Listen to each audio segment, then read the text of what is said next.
Hello, my name is Nena Complo, and I'm super excited to be here today with Debra Pascali-Bonaro, who is a longtime doula trainer, childbirth educator, and she's a super wonderful person. And we're going to be talking today about sex after baby.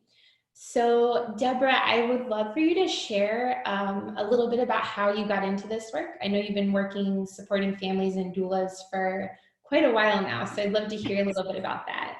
Oh, thank you so much, Nina, for that intro. And it is such an honor and pleasure to be here with you and everyone who's joining us. But this has been such a lifelong journey for me. And I always have to honor that I think it all began with my great grandmother and my grandmother and my mother. When I was a little girl, I loved birth stories. And so this fascination with childbirth happened. I think I came into the world with it as really my passion and my calling. So as I got older, I even went into nursing school because I wanted to be around birth. And then somehow got a little disillusioned and realized that nursing really wasn't my path because I wanted to do care in a different way. So before long, I gave birth to my own child, my first son, and that rocked my world. And I started asking if other people wanted support at their birth. I didn't even know that was a doula. And I became a childbirth educator. And before I knew it, I learned this word doula and went, oh my goodness, I'm a doula. So I have to say I was a doula long before I think it was ever in popular culture. And I ended up being a part of the very first board of directors of DONA International. So I was there at the very beginning, became one of the first trainers with Penny Simkin, one of my mentors, and have now had this amazing opportunity and honor to teach doulas and doctors and midwives and nurses and parents in over 40 countries. And so this journey has just touched me so much because while my initial path was to help people to prepare for birth, I soon got very involved that birth is whole. It's part of our physical, emotional, spiritual, and sexual life. And the deeper I got into the sexuality of birth and how we prepare and how we give birth, I then became, very interested in how birth either enhanced or inhibited our sexuality postpartum. And I really started hearing so many stories of both people that were having this amazing postpartum sex, the best of their life, that birth opened them to this expansion. And sadly, so many people that birth was a defining moment, whether it was birth trauma or things that happened, that their body physically was not as ripe and ready, and they felt more of a disconnect postpartum. So it's really been a lifelong journey of hearing stories, of working with people that is the continuum, right? Because we can't separate out any aspect of our life. And certainly pregnancy, birth, and postpartum in the year or two after having a baby, wherever you are on that continuum, they're impacted by what went before.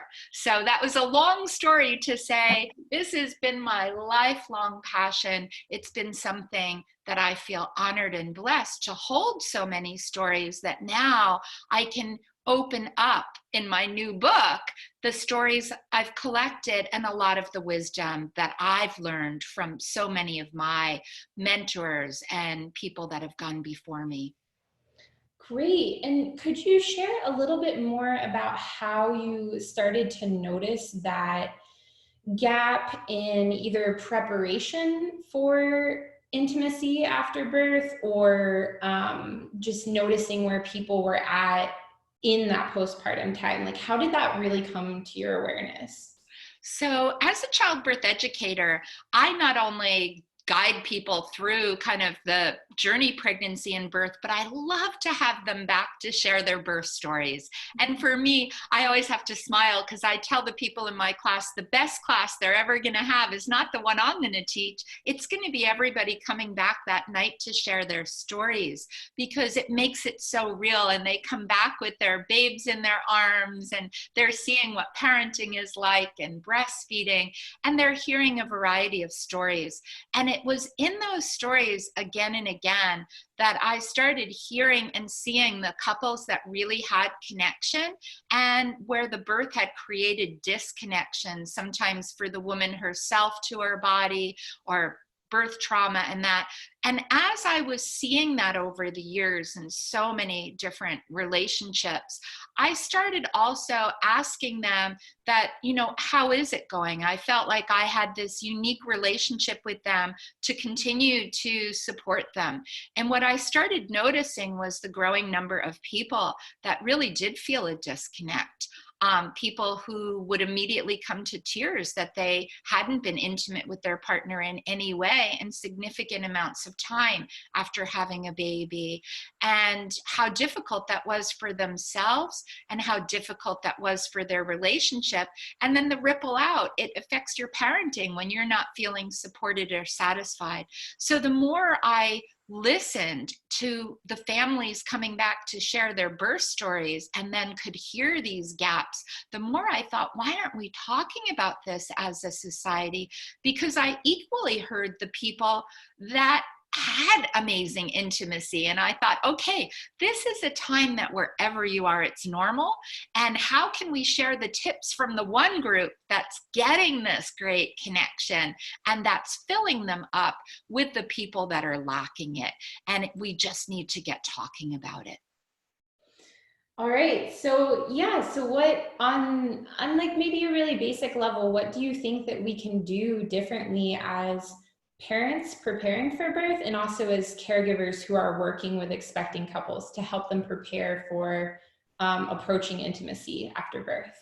And I think that's the key question, because I think it is all about preparing.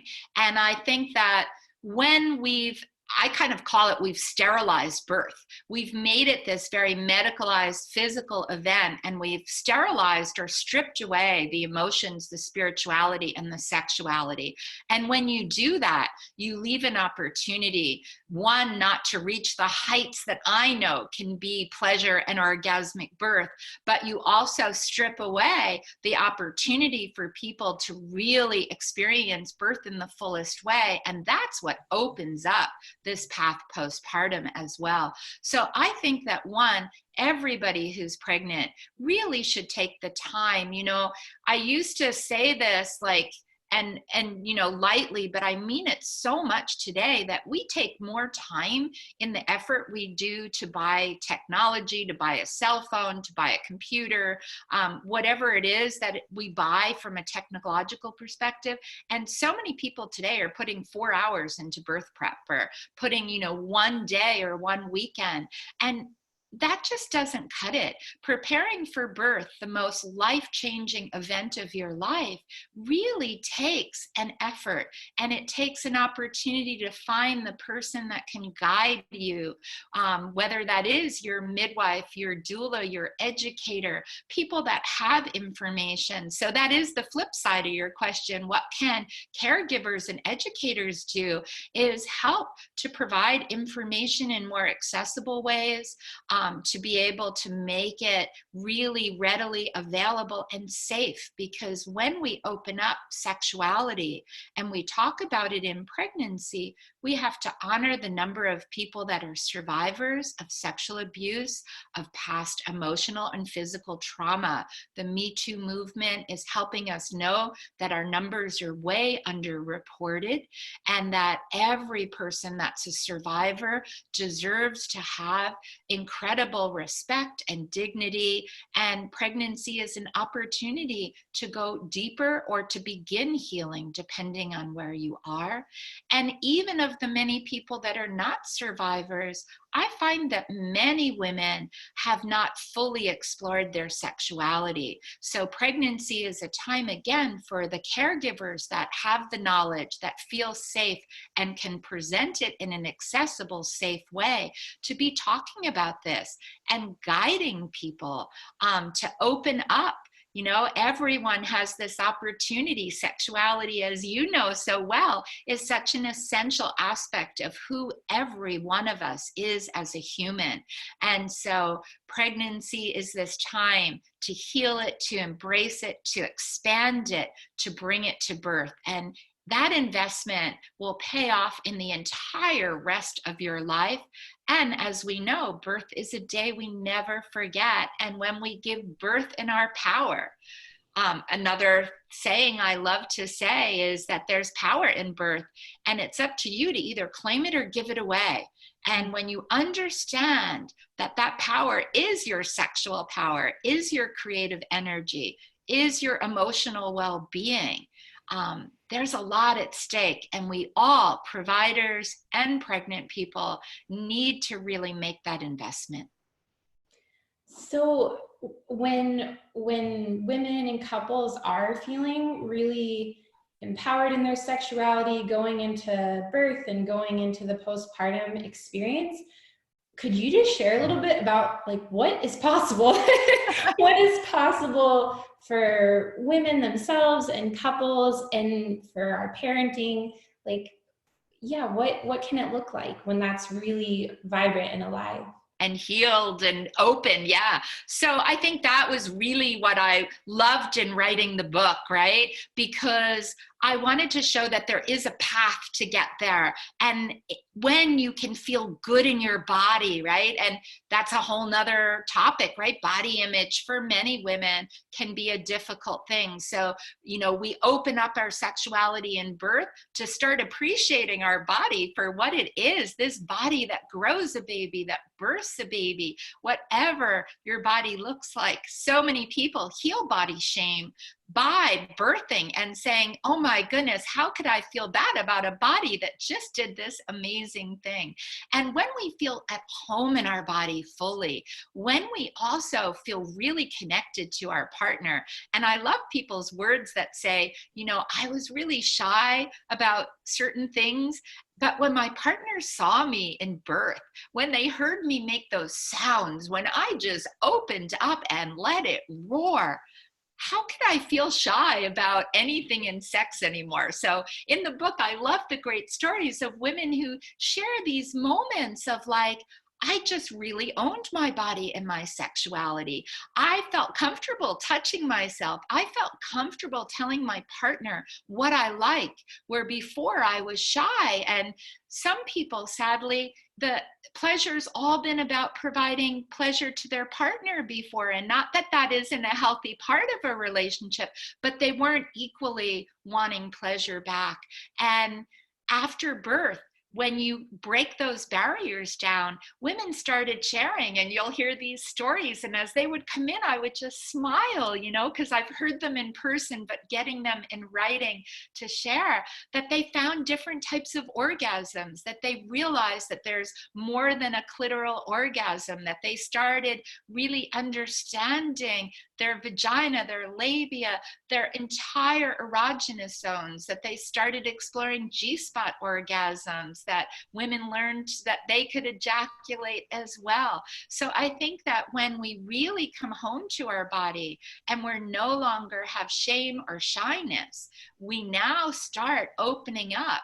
As I like to say, and many others have said it too that I've learned from, the clitoris is 8,000 nerve endings for pleasure. And most women, myself included 2 years ago, had not explored them all. And we're often shy until we get that permission to say, this is my body, this is my pleasure. And even when we're in challenge, we need pleasure. Like orgasm a day is a way for good health to decrease pain on all levels. And so I think this is an opportunity to just transform who we are as women and how we show up in our relationships. And that also is how we show up as mothers and in the workforce. Yeah, I'm personally so grateful that you're opening up this conversation with sexuality and pleasure and orgasm specifically for moms, because this really reflects my personal experience, and I haven't met a whole bunch of moms who are also really excited and talking about these things. So that kind of leads into my next question, which is, could you talk just a little bit more about sexuality for mothers? Yeah. I think this is an important topic that everyone that's listening, right, should really sit down and dig into, because we have a lot of perceived notions around sex and motherhood, right? There's this whole thing that mothers shouldn't be sexy anymore sometimes, and the mothers that are boldly sexy sometimes get wildly criticized for still being sexy. Like that somehow, where did the notion come that it's okay prior to being a mother to be sexy, but once you're a mother, you have this new kind of box that you have to fit in.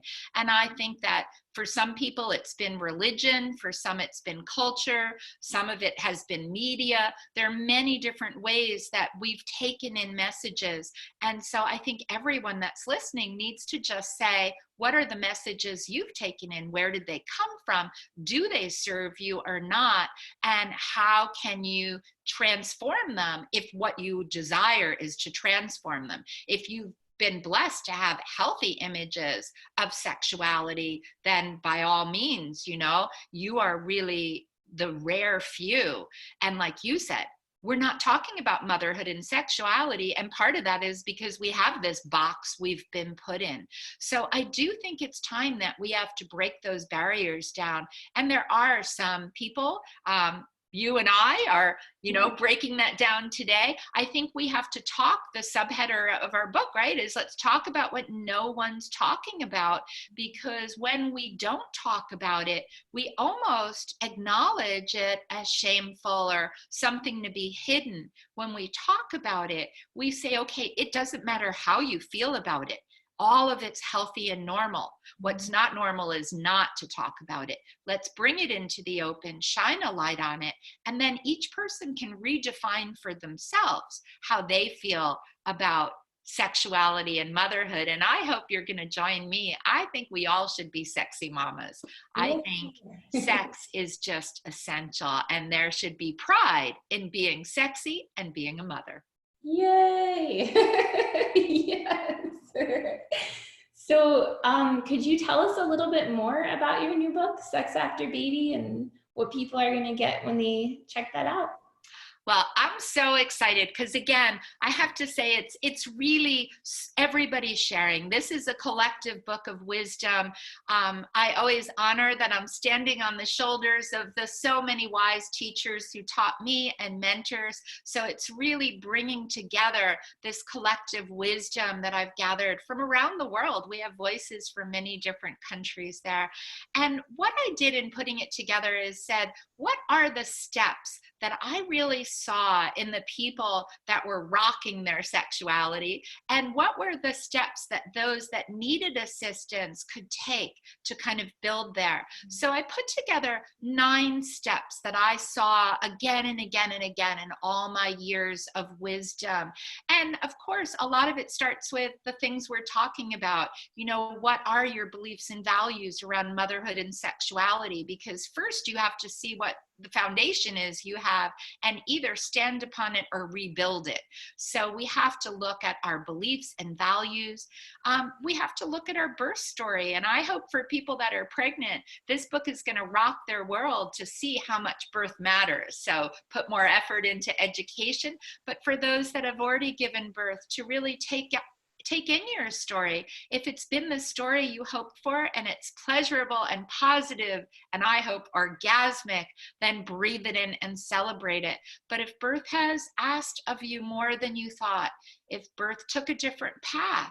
And sometimes that's the greatest gift of motherhood, is to change your desires for your baby's safety and well-being. So I want people to be honored in whatever birth became for you, that you were a heroine, and sometimes more heroic if you had to dig deeper in an environment that wasn't supporting and nurturing you. But it is a time for healing. It's a time for taking the path to heal what birth was for you, so that you can reconnect to your body in a different way. And then, of course, celebrating our body, whatever our birth story was, and healing the parts that need healing. Some women do find from birth they've had tearing, they've had different things within their pelvic floor that needs time and healing before they can dive deeper into sexuality. So we need to really get connected to our body and know what our body needs and listen to that body wisdom. Then we get to go deeper into sensuality, another step, because sensuality is not just dive into sex. It's what we see, what we hear, what we smell, what we feel, what we taste. How can we have that?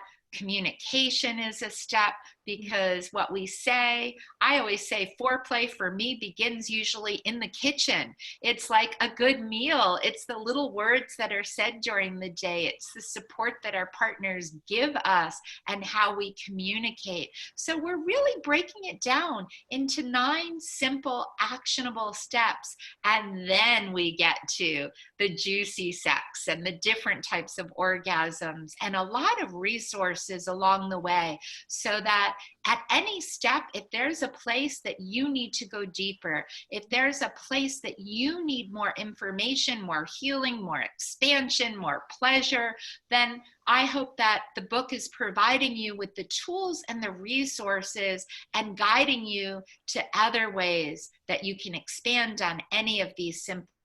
Because at the end, I hope, however you move through the steps, you might change the order, you might spend more time on one than someone else does. But at the end, I hope we all come together to celebrate sex and motherhood, and that we all are whole and healthy and can connect to our bodies, even if we don't have a partner. There's no excuse for not having healthy sexuality, because literally you can put it right into your own hands. Oh, yeah. That is so beautiful, and it's such a gift that you're sharing with all of us. I'm so thankful that you're just doing this and putting this out there, and bringing it to life. And I would love to end on inviting you to share your vision for the future. My vision for the future is that every person knows the power of birth. Every person believes in birth, and that whether you are giving birth or whether you are a provider, that we really heal birth.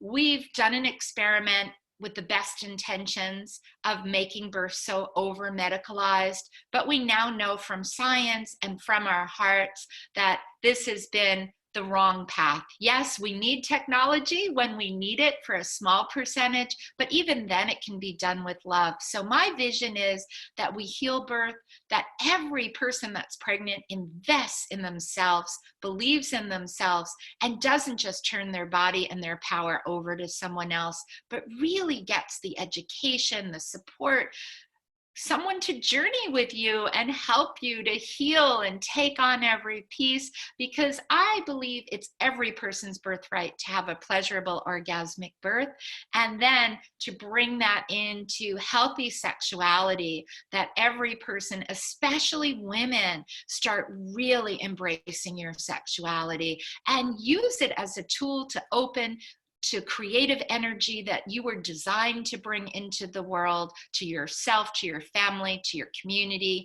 but also to just love yourself. I think women need to know you are incredible. So I'd love a world of feminine rising, of really women in our power, in our sexuality, and in our creative energy. That will change the world. Yes.